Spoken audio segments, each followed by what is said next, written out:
Really aren't too many textbooks that have show versus tell. This is something you hear in writing and that they need to do for narrative writing in particular. But even in those hardcore nonfiction things, when you're discussing a concept that is abstract to people who are not in that discipline and who are not in that area, you're going to have to be able to show them what you mean instead of just telling them. What do you need to do if you are a writer and you want to show instead of tell? Use descriptive words. You use descriptive words. Give more details. You said give more details. And then what did I say? Do you remember what I asked you? When is it too much detail? Yeah. When is detail too much detail? If you add details that are irrelevant to the main idea. So another thing about showing instead of telling then, let's say that the details need to be relevant. Imagery. Let's use imagery. Can we make another bullet and say pathos? Do you remember what pathos is? Does anybody? It's the argument. Yeah, it's a part of the argument, but which portion is it? The emotions. Yeah, that's the emotions. The emotional part of the argument. So if you're trying to make somebody feel what you feel, then you're going to have to use those appeals to pathos. So when you show them images and when you use your words, you want to make sure you're using words that call on those emotions. We know that we need to use descriptive words. We need to give details that are relevant.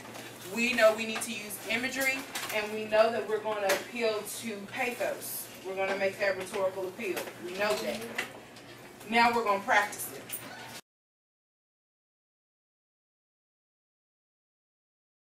You are going to look at the scene. There's not going to be any words. No words are going to be mentioned, almost like charades. You're going to have to figure out what the situation is just by looking and observing. So, in this column, you would write something down like, he raises his eyebrows, or she leans forward. In this column where it says situation or emotions, you would put that he seems mad. Or, am I making sense? Am I making sense to you? Now, some of you will be able to fill out the situation first, and then you'll start thinking about how you know that. It's okay if you don't start filling it out on this side. You're not wrong if you already know the situation and you're trying to figure out how you know it. Am I making sense? Don't feel like you have to start on this side. Okay. I started with a video. I used one from Big Bang Theory. Malik, what did you observe? Was one of the things. It was squinting his eyes. Which one? Sheldon. Sheldon was squinting his eyes. Did you notice? I saw that on a lot of papers. Keely, what did you notice? Sheldon's veins popping out. His veins were popping out. Where? In his neck. You know it's serious when the neck veins start to pop out. What conclusions did that make you come to with the squinting in particular? That squinting, what conclusion did it make you come to? Curious. That he may have been curious, because you do squint when you're curious. What else? Or suspicious. Or suspicious.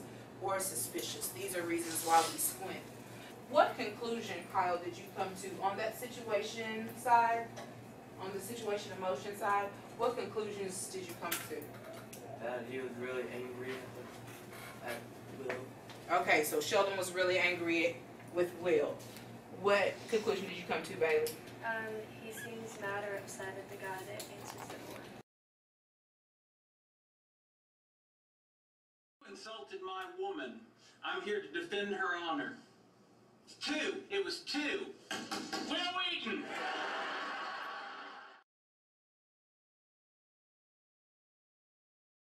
And then I had them try it with real people in front of them.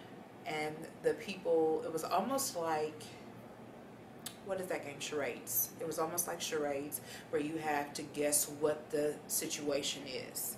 But then you have to tell me how you know. So that's when you go over to that, what do you observe? You go over to the observation side to back up what's going on. You're doing it. We're all done. All right. What do you think the situation was? It's like they both was a cat. They both were happy. We know that the emotion was happy. How do we know that the emotion was happy? What did they do to show us that, Chewy? They're smiling. Okay, both of them. Very, very broadly. They're smiling. Now let's hop back over to the situation. We know they were happy, but can anybody think of what was going on? They were getting married. They get married. How do you know that? Nice. Victoria got on one knee. So that's how we knew that that was taking place. Did Alexandra say yes? You're assuming that she did. What makes you assume that she was going to say yes? Finish it out, but whatever. Huh? Yes. They were still smiling. And if you weren't like, who was doing? Watch. I'm going to show you what it looks like if you were not going to say yes. I can show you. Propose to Croney. Okay.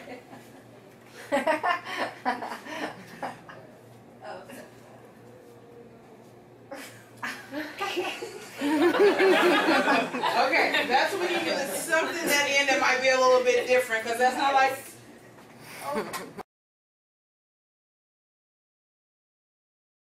You know that if you had to say in a sentence, maybe a compound sentence, what happened just now, you would say that Victoria proposed and Alexandra accepted. That's what you would say. And you might even throw in, and they were happy. So you couldn't put that down there. But it doesn't really give us a good picture of the situation, now does it? It doesn't. I want you to focus on what you have down in your action and objects, the things that you observe.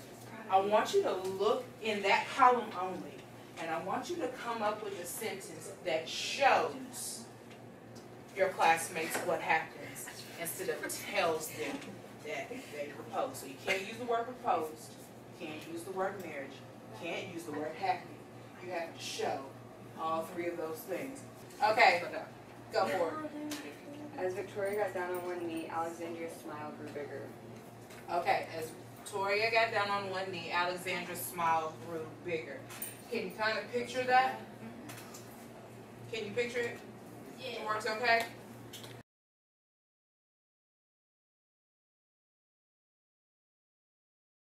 What they had to do was the one side of it was a passage that told. It was strictly telling. And they had to go in and find places where the writer could show instead of tell. But before they could do that, they had to write down the questions that they were left with. We'll read Casket Angel, because that's what the title of it is. And you will annotate it looking for, specifically, for places where more detail is needed, where it would be helpful. You're going to write down questions that about elements in the story that you don't understand. You're only going to read side one. So this one had to do with a doll or some sort of angel-like doll figure. I just said that the doll was ugly. But I mentioned it so many times that a lot of them wanted to know, well, what does it look like? What does it look like? If you're going to talk about it being so ugly, if you're going to talk about it in every paragraph, I need to know what it looks like. And you run into that, and they don't think about it in their own writing, but when they read it, they can spot it. What's another question about the doll that some of you had? What did the doll look like? Because all they tell you is that the doll is ugly, but they don't tell you what the doll actually looks like. What was it? It says, I remember how me and my grandmother used to be when she was alive, parentheses, before she got sick and died. Obviously, she was alive when she was mean. You can't be mean when you're dead. Right. So there's something about that that does not make sense. Also, it leaves you wondering a few things. What was she sick with? What was she sick with? Like, what was wrong with her in the first place? Maybe. We don't know. And those are things that would be helpful to know. Here's what I want you to do. I want you to flip over to side 2. So on the other side, I'll let them read one that was more descriptive. that actually explained what the doll looked like, and I asked them how their questions changed. So they were able to move from those content questions to more off the line questions where they were asking about character motivation and why does the family react like this. So their questions got to shift to things that were more in depth than just what does the doll look like. Keely, what did you notice between 1 and 2? It had more detail in which one? In 2. So which questions of yours got answered in 2 that weren't answered in 1? What the doll looked like. What the doll looked like. And what she was sick with. And what the grandmother was sick with. I saw an excitement about being precise with words, because their assignment with that show versus tell is they had 250 words, only 250 words, to write a story based on a picture that was intriguing to them in some sort of way. Because they only had 250 words, that word choice was imperative to them. The reallys and the veries, they didn't want to use those types of words because they don't show you anything. And they were looking in a thesaurus trying to find something that would mean exactly what they wanted it to mean. Did you have any questions about the family in 2? Did anybody have any questions about the family in 2? When it mentioned specifically that the grandmother hated black dolls, and they Yeah. said there was nothing that would be characteristic of a black funeral, I was beginning to question, was the grandmother racist? Uh-huh. It did make you question that, didn't it? It did. They don't? No. They don't like us, do they? They don't like us? Okay. I'm done. Are you ready to have your mind blown? You ready to have your mind blown? I wrote both of them. So you made a racist? So you My grandmother's racist. Really? No. Oh. Okay. I wrote both of them. Both of them are roughs, but this was the original rough, and then I did another rough because I wanted to make sure that I told everything, and I showed absolutely nothing. I felt blown away. You did feel blown away? Well, I can't tell you all to write if I don't write. So when I'm sharing my writing, I share my writing before we get ready to edit, to introduce them to the whole peer editing paradigm. I show them the vulnerability that you have when you allow someone else to go over your work. It's different when it's your work and not some author who's been dead for forever. So it doesn't matter. You can say whatever you want to say, but when they're alive and they're there, and they'll read it, and you'll get to see what their reaction is to what you say or what you write, it's a little bit different. Also, I use it to show them how they respond to critique. To model that. Yeah. So I have to model when someone says, I don't understand this part at all. This doesn't go with the part at the top. Do I storm out? Do I get offended? Do I start coming up with excuses? Or do I say, well, how do you think I should fix that?